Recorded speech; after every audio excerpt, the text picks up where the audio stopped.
a little poor. This was a nation where, just a few years prior, millions had literally starved to death. The average annual income was a staggering $156. Not per month, per year. Your parents might spend more than that on coffee. Under Mao Zedong, China had attempted the Great Leap Forward in the late 1950s. The ambition was to transform an agrarian society into an industrial powerhouse overnight. Instead, it triggered one of the worst man-made disasters in history. An estimated 15 to 55 million people died, primarily from famine, as farmers were ordered to produce steel in backyard furnaces instead of growing food. It was a catastrophe. By the time Mao died in 1976, China was an economic wasteland. To give you an idea, the entire country produced less steel than Belgium, a nation you can drive across in just a couple of hours. China, with a quarter of the world's population, generated a mere 2% of global GDP. For comparison, today it accounts for about 18%. The countryside was effectively stuck in the Middle Ages. Most villages had no electricity or running water, and farmers were using the same basic tools their great-grandparents had used. The cities weren't much better. Everyone wore the same drab blue or gray Mao suits, simply because that was all that was available. There were no private businesses, no foreign investment, and no individual freedom to even choose your own career. The government assigned you a job, and that was your life. This is where our main character, Deng Xiaoping, enters the stage. Deng was a short man, barely 5 feet tall, but he had a resilience forged by surviving ordeals that would have broken most people. He had been purged from the Communist Party twice during Mao's Cultural Revolution. His own son was thrown from a window by Red Guards, an act that left him paralyzed for life. Deng himself was exiled to work in a tractor factory. But he endured, and he came back.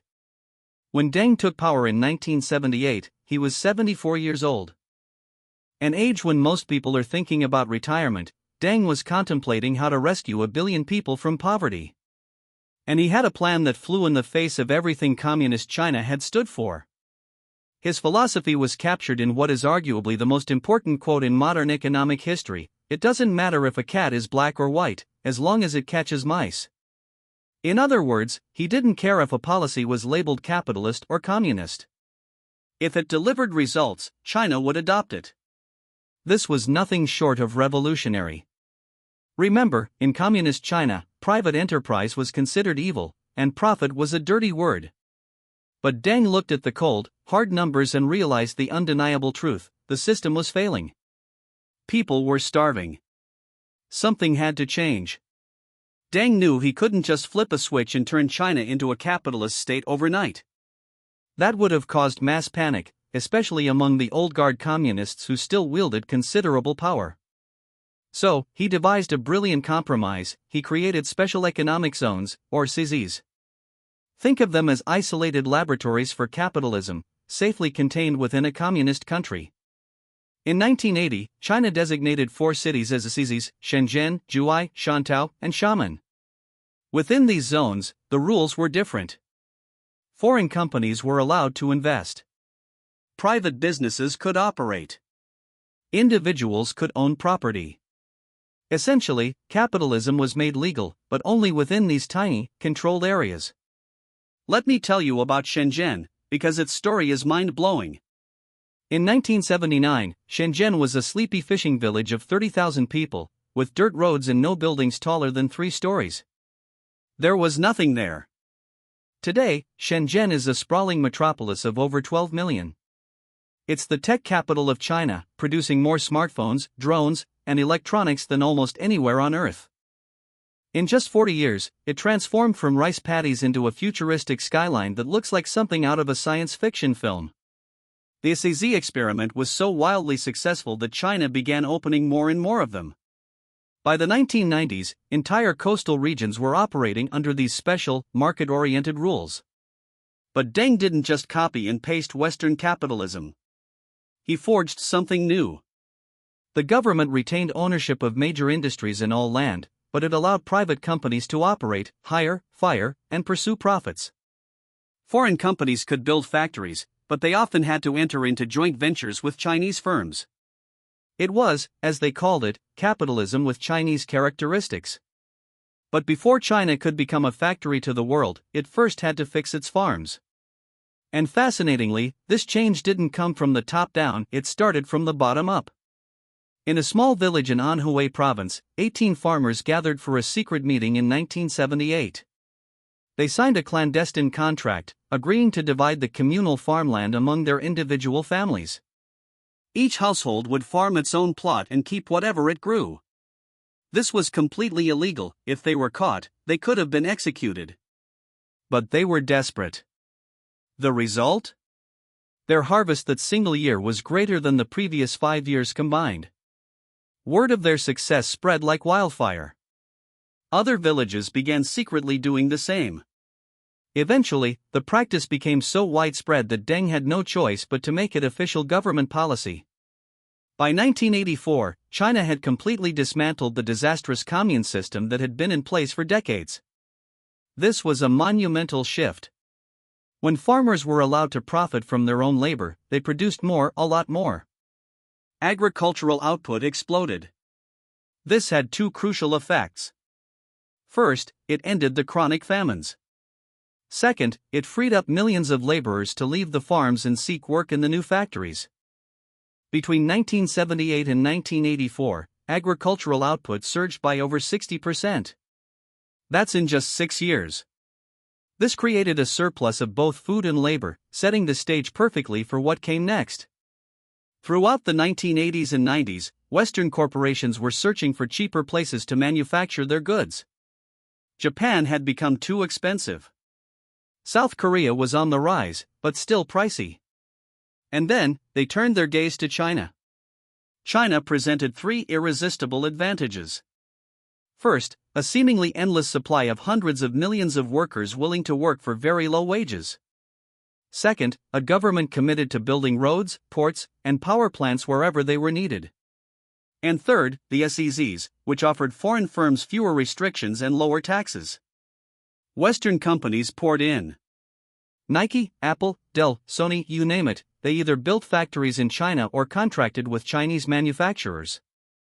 But this is the part people miss: China refused to remain a simple pool of cheap labor. Chinese companies meticulously watched, learned, and then began to replicate the process themselves. At first, they produced cheap knockoffs. But they improved with astonishing speed.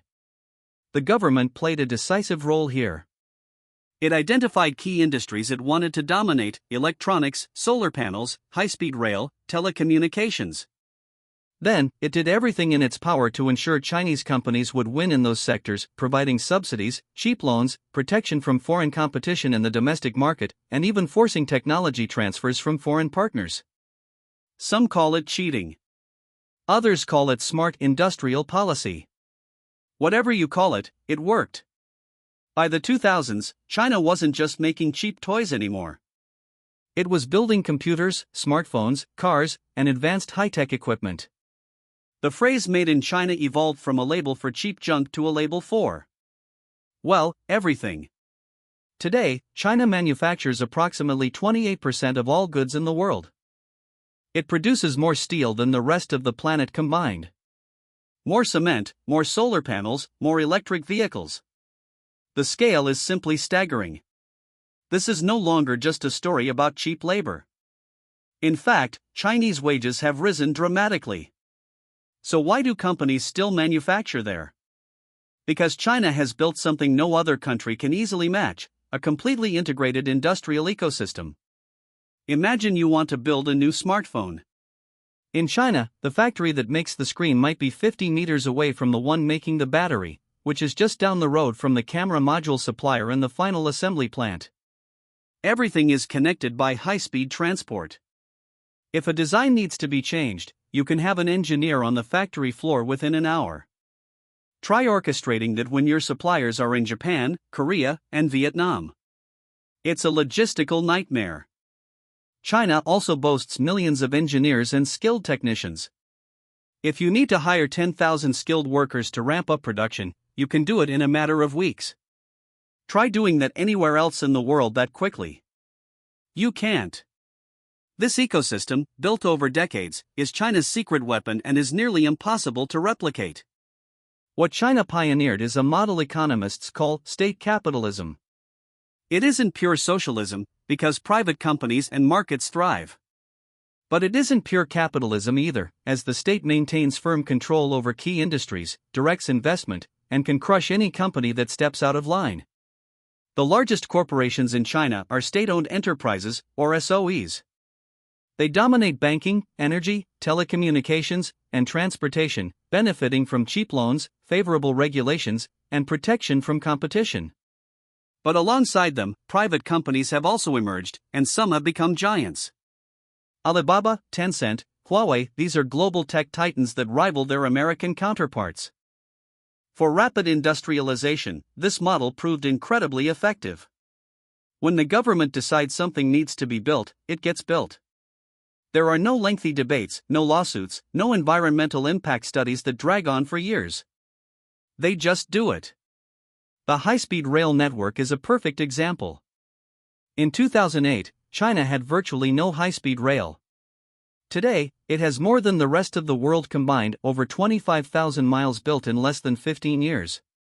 Could this model work elsewhere? That's the billion-dollar question. Some nations are attempting to copy it, while others argue it was only possible due to China's unique circumstances, its massive population, its authoritarian government, and its perfect timing. Let's quickly run through some numbers, because they are almost difficult to believe. In 1978, China's GDP was $150 billion. Today, it's over $17 trillion, an increase of more than 100-fold. In 1978, 88% of the Chinese population lived in extreme poverty. Today, that figure is less than 1%. Life expectancy rose from 66 years to 78 years. The literacy rate jumped from 66% to over 97%. In 1978, China had virtually zero foreign investment. Today, it's one of the world's top destinations for it, while also investing trillions abroad through initiatives like the Belt and Road. They went from producing 2% of global manufactured goods to 28%. Before COVID, Chinese tourists went from being non-existent to spending over $250 billion abroad annually. China now graduates more STEM students each year than the United States, India, and Japan combined. These are not minor adjustments. This is a complete societal transformation within a single generation. China's rise has changed everything. Global supply chains now run directly through it. Your phone, your laptop, your clothes, chances are half the items in your house were made in China or contain components made there. It has fundamentally shifted the balance of geopolitical power. For 200 years, the West held uncontested dominance. Now, there is a legitimate competitor.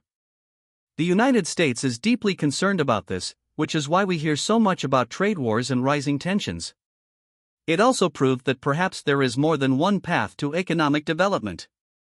The traditional Western model insisted that democracy and free markets were prerequisites for wealth.